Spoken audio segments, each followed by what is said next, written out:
dia hadir ke masjid tapi di lingkungannya sangat kosong.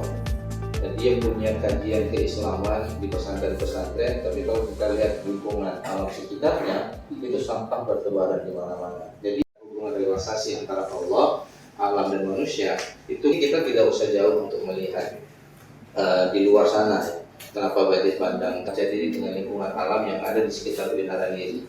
Sejauh mana mencabut dedaunan, kemudian juga batang pohon yang hidup, dia juga bersaksi kepada Allah Subhanahu Wa Taala. Dia juga akan mendoakan kita dengan kebaikan. Banyak zikirnya, mungkin tidak cukup 1000, bisa jadi 2000 dan 10.000 zikirnya. Zikir Rasulullah dan juga Al-Quran, para guru besar yang ada di Fakultas Usuluddin, tapi juga ada hubungannya di Fakultas Fiqih misalnya, di Fakultas Hukum misalnya. Bagaimana investasi yang dilakukan, pengembangan investasi yang dilakukan yang kemudian melibatkan membawa kebukan kemudian maksada, ya.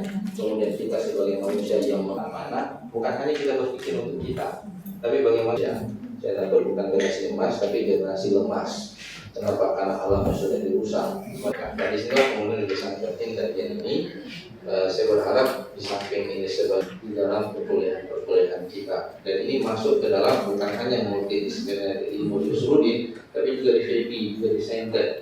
Bagaimana mereka membangun sains dan teknologi yang ramah dengan lingkungan.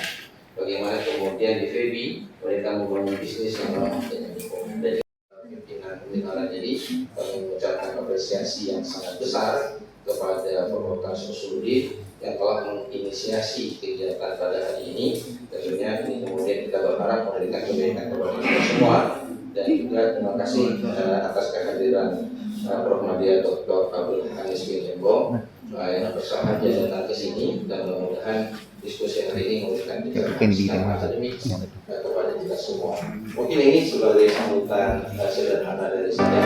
Saya sebenarnya